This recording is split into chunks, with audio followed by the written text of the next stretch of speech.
This is Delta Work from RuPaul's Drag Race, and you're listening to Homorazzi.com. RuPaul's Drag Race. Start your engines. Drag Race. Be the best woman win. RuPaul's Drag Race. Start your engines. Drag Race. Be the best woman win. Hello, Delta. Hey, this is Delta. What's going on? How are you? I'm great. I'm great. Good. First of all, we love your name. Your name is probably thank you. is probably the best name that we've heard in a long time. How did you come up with it? You know what? I was living here in LA when I first started doing drag. I was hanging out at a bar called RuPaul's, and there was a night they were doing that was like ladies of the 80s. Mm-hmm. And there was a group of queens that I used to go watch and tip. They were trying to do the ladies from Designing Women, but there was nobody that could do Delta Burke because they didn't have a big girl. And they were like, what about her, this new queen? Like, you know, she'll probably live to come up and be in a show. And of course I did. And they were like, you totally look like Delta Burke. And so by the end of the night, I really made a fool of myself and had a good old time. And they were like, you better work, Delta. Okay. You're Delta Work. Screw Delta Burke. You're Delta Work. So it just kind of developed from that. Mm-hmm. Now, did you feel that Raja was your stiffest competition this season? No, oh my gosh, no, not at all. It was weird because, like I say, it was hard to even look at her as competition because I just felt like we were at like drag camp. Like, oh my gosh, what are we gonna wear tomorrow? Let's wear something funny tomorrow, or let's wear yellow shoes tomorrow. Mm-hmm. But it, the fiercest competition in my mind.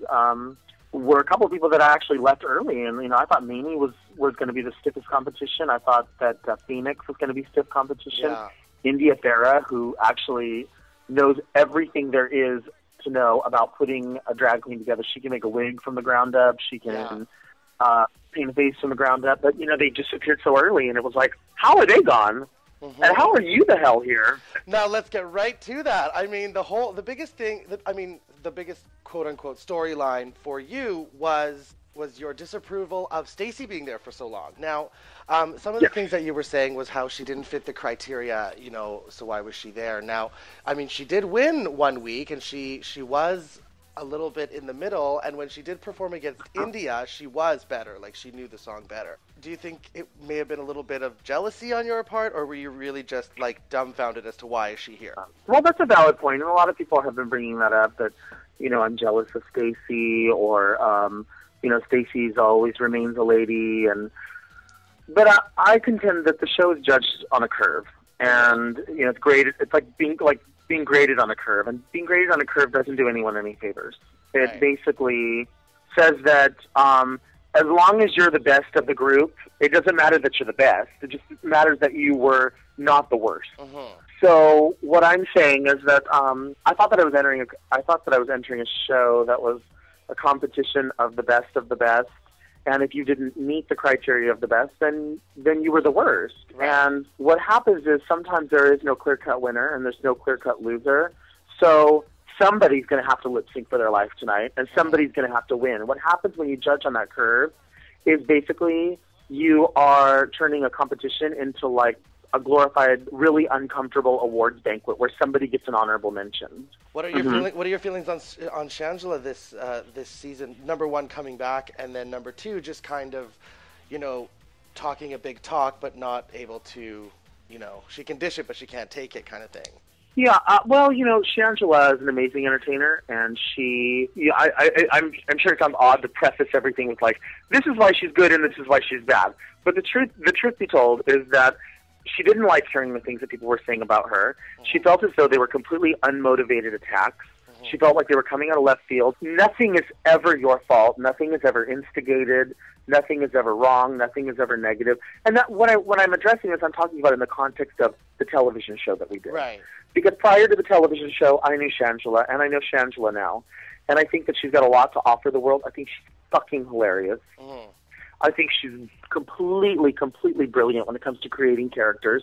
And I think that when you were watching the Untucked of this particular challenge, the Kit challenge and the challenge for last night, she wasn't just creating a character for her stand-up comedy.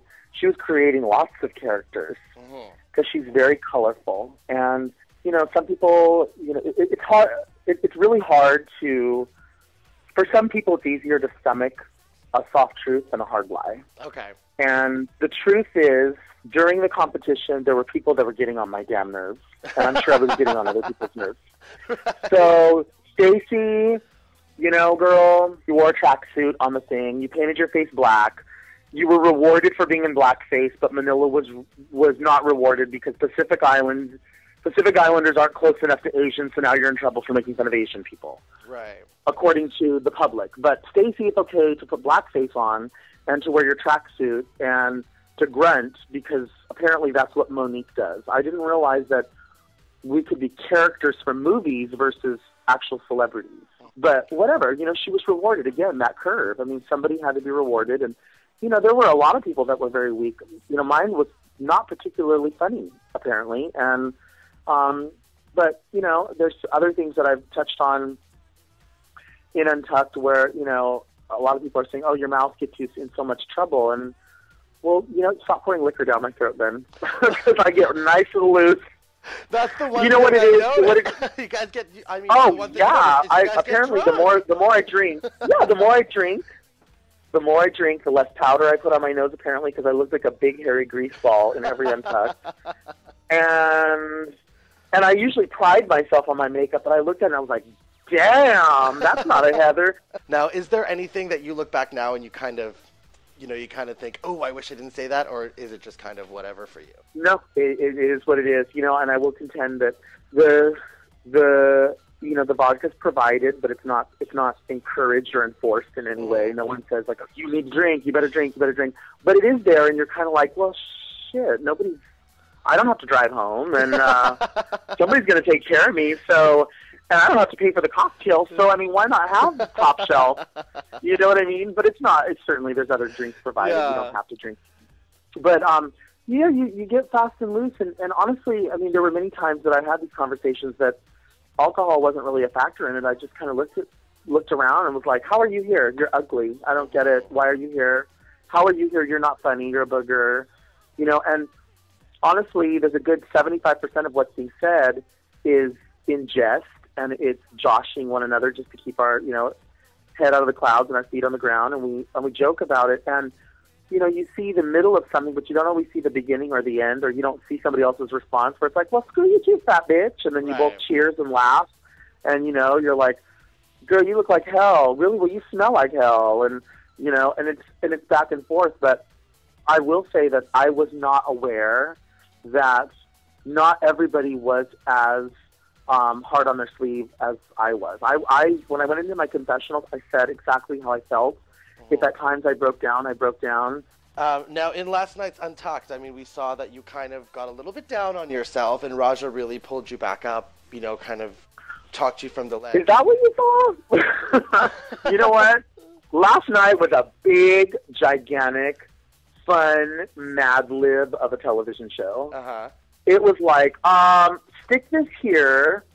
Let's say that she said this according to that. I mean, if you watch half of the boy interviews or the male interviews, they're from episode 2.